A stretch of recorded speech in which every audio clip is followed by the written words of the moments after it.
Hello and welcome to Newsweek South Asia, your one-stop destination for in-depth analysis of security challenges, regional conflicts and the evolving threat of terrorism. Let's take a look at the headlines first. Pakistan's terror ecosystem crumbles as killings of terrorists surge. Political activists expose Pakistan's state-sponsored extremism in POJK at UN. And Afghan refugees lament forced removal from Pakistan, call it unfair and inhuman. Pakistan, a country that has harbored terrorism as both an ecosystem and a foreign policy tool, is now facing the consequences of its own misdeeds. The very defense and intelligence agencies that once provided sanctuary to terrorists can no longer protect the terror network they nurtured. As this entire system crumbles, repeated incidents of terrorists being gunned down on Pakistani soil raise serious concerns about the nation's deteriorating security situation. Yet, instead of taking accountability, Pakistan continues to baselessly blame India for its internal chaos, without a shred of evidence to support its claims. We have a report. Pakistan's terror ecosystem is under attack, this time from within. Islamabad's Army and Inter-Services Intelligence, ISI, which have historically aided and abetted terrorism, are now failing to safeguard their long-standing terror proxies. The country is witnessing a surge in targeted killings of wanted terrorists, raising red flags about its fragile internal security. The latest incident took place in Karachi, where unidentified gunmen assassinated Abdul Rahman, a top Lashkar-e-Taiba financer and a close aide of Hafiz Saeed, one of Pakistan's most notorious terrorists and the mastermind behind the 26/11 Mumbai terror attacks. Reports suggest that two assailants on a motorcycle approached Rahman, who was standing at a shop, and fired multiple rounds at him. The attack, captured on video, shows the chilling precision with which the gunmen executed Rahman before escaping in broad daylight. See, Pakistan's intelligence agency ISI is the one that coordinates all the terrorist activity in India. And terrorists are their big weapons which they use regularly after infiltrating them and carrying out terror acts in India. But what has happened is these two terrorists who have been caught, who have been killed, they've been killed in open daylight while they were moving around in a city.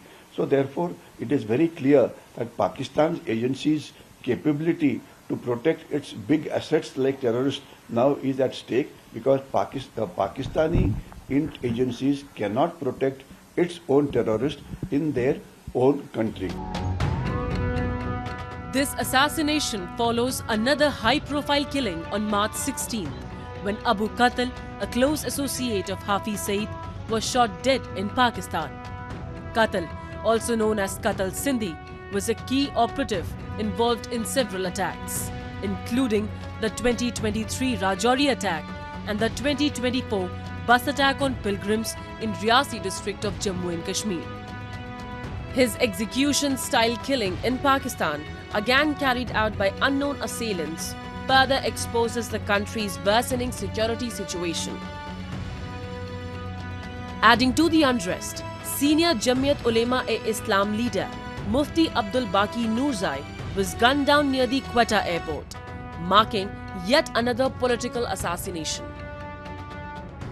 The rising number of such targeted attacks has reportedly forced Pakistan's ISI to re-evaluate security arrangements for terrorists involved in anti-India operations.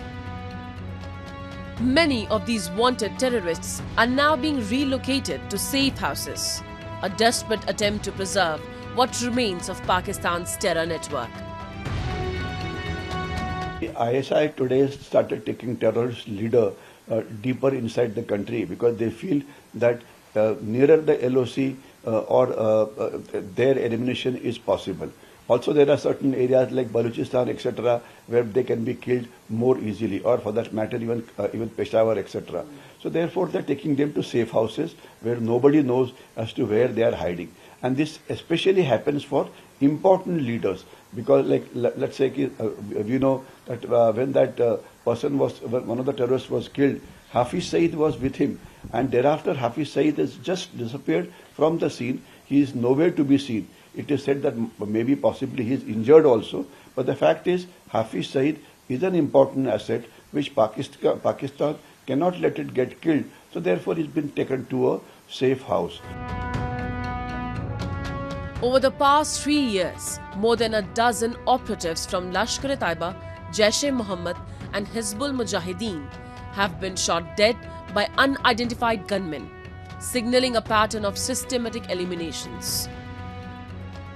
These assassinations, occurring in broad daylight, underscore Pakistan's descent into a complete security collapse. Rather than addressing the root cause of its internal instability, Pakistan has resorted to its old playbook, blaming India. In yet another baseless accusation, Islamabad was quick to hold India responsible for security failures in Balochistan. Today, the terrorism inside Pakistan, because of Balochistan Liberation Army, because of Khyber Pakhtunkhwa province where Pathans are fighting, also Tehrik-e-Taliban Pakistan attacking from across the Durand line inside Pakistan, and you see the amount of violence that is taking place in these two areas. The violence is hell of a lot, and Pakistan's economy is suffering, and Pakistan is the security is at such an all-time low that today 50% of Pakistani army is involved in carrying out only anti-terrorist activities in Balochistan and in Khyber Pakhtunkhwa. Traditionally, I have said before also, 85 to 90% of Pakistani army used to be deployed on the Indo-Pakistan border, because they always thought that India was #1 threat. But now more army is operating inside the country, and very less army on the Indo-Pakistan border, and a large amount of army is also deployed on Afghanistan-Pakistan border. So it very clearly shows that as far as Pakistani army is concerned, the biggest threat comes from within Pakistan, especially in Balochistan, along the Sipek corridor, and also in Khyber Pakhtunkhwa. Pakistan has a long and well-documented history of sheltering some of the world's most dangerous terrorists. From Osama bin Laden, who was found and killed in Abbottabad, to Hafiz Saeed and Masood Azhar, both of whom continue to operate freely in Pakistan, the country remains a global hub for terrorism. Pakistan has been declared unsafe for foreigners by several countries due to the rise of extremist violence, kidnappings and blasts. Several terror outfits operate from Pakistani soil. Pakistan was put on a grey list by the Financial Action Task Force, FATF, for financing and sheltering these terrorists, but still it remains a breeding ground for terrorists. These terrorists not only target neighboring countries like India and Afghanistan, but they are frequently engaged in terror acts within Pakistan, which remains a cause for concern for peace in the country.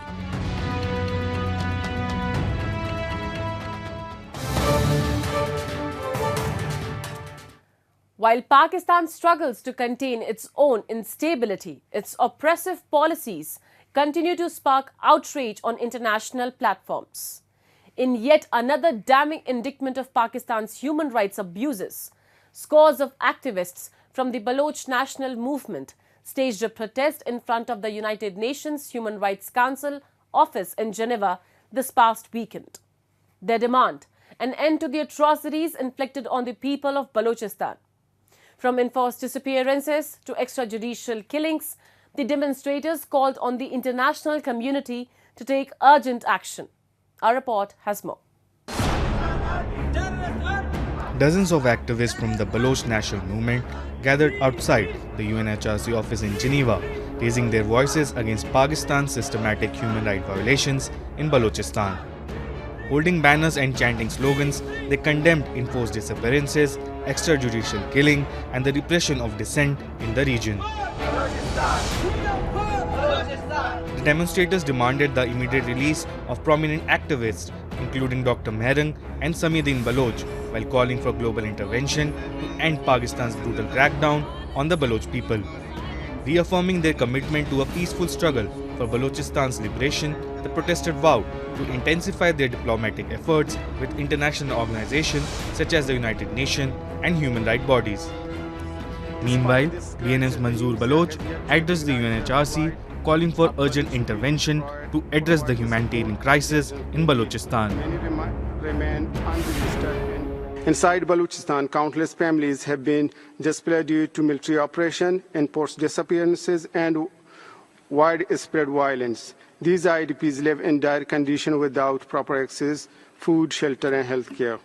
We urge this council to call on the UNHCR to recognize Baloch refugee, conduct a mission to Balochistan, and take immediate action to address the need. The protest came in wake of the 6th Balochistan International Conference hosted by the Baloch National Movement in Geneva. The event saw political leaders, journalists, and the intellectuals highlighting the grave human rights violations in Balochistan and the exploitation of its natural resource by both Pakistan and China. BNM's chairman, Dr. Naseem Baloch, underscored the alarming reality of enforced disappearances, extrajudicial killing, and economic marginalization faced by the Baloch people. And yet, despite these, our voices have been silenced, our leaders assassinated, and our youth disappeared without a trace. Balochistan today is bleeding. The notorious kill and dump policy has turned our home into a graveyard. Thousands of Baloch men, women, and children have been abducted by Pakistani forces. Their lifeless bodies, marked with torture, are thrown into the wilderness as a warning to those who dare to demand freedom. Thousands remain missing, leaving behind families trapped in a cycle of pain and uncertainty. Marking 77 years since Pakistan's forced annexation of Balochistan, Dr. Baloch reminded the world that the so-called integration was an act of aggression, not a peaceful transition. Since then, Balochistan has remained a battleground of operation where state forces unleashed brutal crackdown on dissent. The unrest is not confined to international platforms. On the day of Eid, thousands in Pakistan turned a movement of celebration into a massive resistance demonstration, demanding the release of detained Baloch leaders. In a stark reminder of the ongoing struggle for human rights in Balochistan, Mehrang Baloch and several other activists have been recently detained in significant crackdown on dissent. This region, long marked by oppression and violence, continues to witness the relentless effort of those advocating for justice. As the crackdown intensifies, so does the global scrutiny of Pakistan's action. With mounting calls for justice and increasing international awareness, the question remains: how much longer can Islamabad suppress the voice of the Baloch people before the world is compelled to act?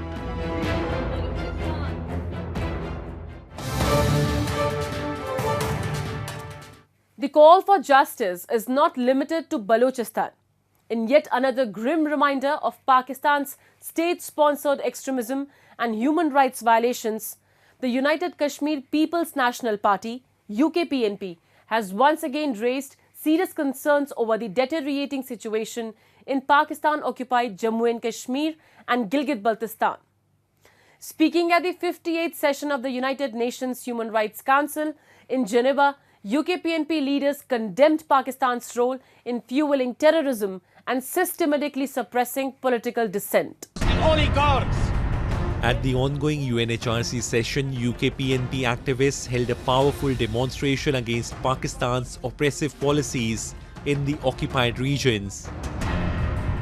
Protesters denounced the increasing influence of extremist groups in POJK operating with official backing. They also highlighted cases of enforced disappearances, extrajudicial killings, and the stifling of free speech under Pakistan's draconian laws. I would like to highlight the terrorism and extremism in our area. Recently, our so-called Prime Minister and the government have announced and initiated a jihad in our area. They have sponsored that jihad since many decades, but now they have activated and initiated again, and that jihad is fully supported, funded by Pakistan.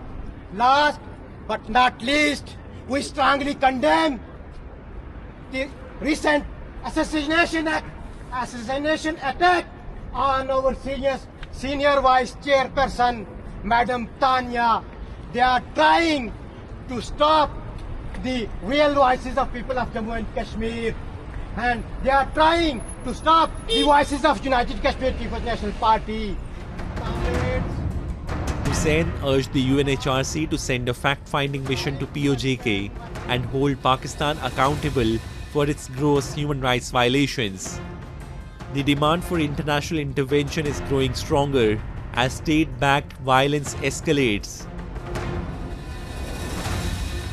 The alarming situation in POJK and Gilgit-Baltistan is further compounded by Pakistan's patronage of extremist organizations.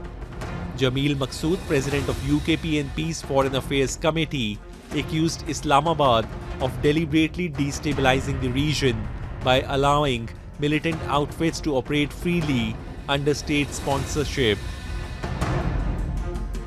In Azad Jammu and Kashmir, extremist groups openly operate freely under official patronage. The de facto Prime Minister openly promote militant rhetoric and banned organizations mobilized on February 5th, misleadingly called Solidarity Day. Meanwhile, enforced disappearances of children like Tabish Zafar, Arslan Zubair and Saad Harun remain unresolved. The case of Raja Mudassar, subjected to secret trial by Pakistani military, highlights severe human rights violation. The government of Pakistan must be held accountable for these blatant human rights violations. International human rights organizations have long documented the operation in these occupied regions. Political repression, torture, forced disappearances, and severe restrictions on freedom of speech are rampant. The 1974 Interim Constitution Act of POJK blatantly curtails fundamental rights, criminalizing any discourse against Pakistan's occupation. Adding to the distress, socio-economic hardships have crippled the people of POJK and Gilgit-Baltistan. Widespread protests have erupted against Islamabad's discriminatory policies, with grievances ranging from chronic power outages and poor education infrastructure to rising unemployment and inflation. Despite repeated calls for intervention, the plight of the people in these occupied territories remains unresolved. As Pakistan continues its iron-fisted rule, activists are urging the United Nations to take immediate action and hold Islamabad accountable for its systematic abuses.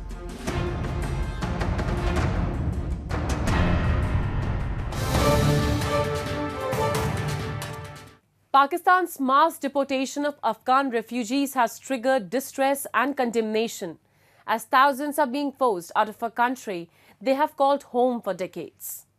Islamabad's latest crackdown, which it justifies on security grounds, is displacing families, disrupting lives, and leaving many uncertain about their future in a Taliban-controlled Afghanistan. A report. As Pakistan pushes forward with its forced repatriation of Afghan refugees, heartbreak and frustration mount among those being uprooted.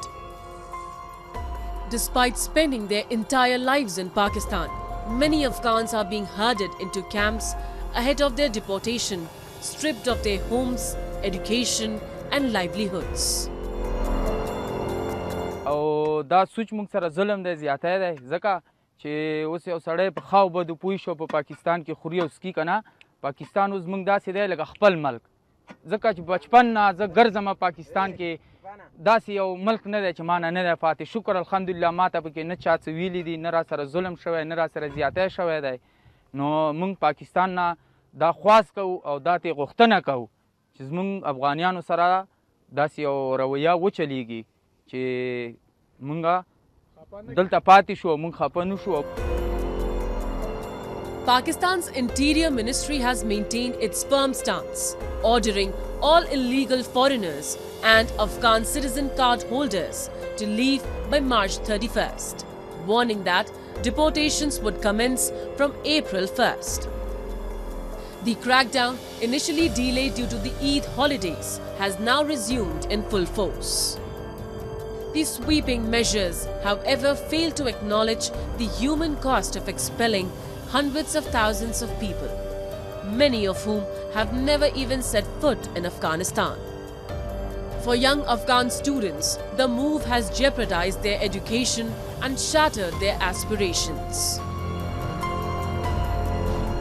زه په نام کې سبق وایم او یو څو ورځې پس امتحان دی موږ حکومت نه دا درخواست کړو چې موږ سره لږه نرمي وکړو چې موږ دا خپل امتحانونه ورکړو او مستقبل ځان روښانه کړو موږ چې بر واړې نو موږ نو دا سبقونه او دا هر څه پاتې کېږي نو موږ به څه کوو مستقبل کې به څه کوو موږ چې بر لاړ شو نه په ښه به پاږو نه بد پاږو نو موږ دا خواست کړو چې موږ سره نرمي وکړو. Islamabad has repeatedly linked Afghan migrants to security threats, blaming them for a rise in militant attacks and criminal activity. However, these claims have been rejected by Kabul and no substantial evidence has been provided to justify the sweeping mass deportation. Critics argue that Pakistan is scapegoating refugees instead of addressing its internal security failures. For many refugees, forced removal means returning to a country that no longer feels like home. Decades of war, instability and Taliban rule have turned Afghanistan into an uncertain and dangerous place, making resettlement an agonizing prospect.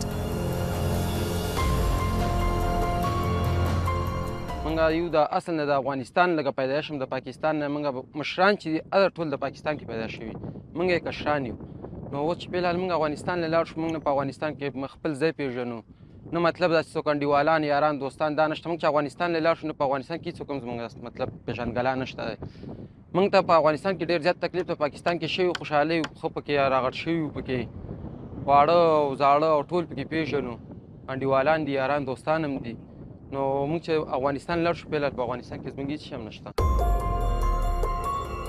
Since the start of the repatriation drive in 2023, over 800,000 Afghans have already been expelled. Pakistan, however, still hosts around 2.8 million Afghan refugees, many of whom fled decades of conflict. Among them are tens of thousands awaiting resettlement in the US and other Western nations following the Taliban's takeover in 2021. Human rights organizations have slammed Pakistan's heavy-handed approach, calling for immediate humanitarian considerations. The United Nations and other advocacy groups have urged Islamabad to halt forced deportations, citing the grave risks refugees face upon return to Afghanistan, where political repression, economic collapse and violence remain rampant.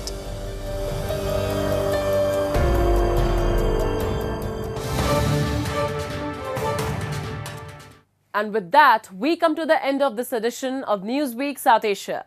We'll be back next week with more news, views and analysis of the subcontinent. Meanwhile, do keep writing to us at nwsa@nin.com.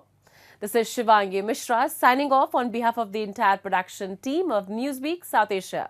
Goodbye and take care.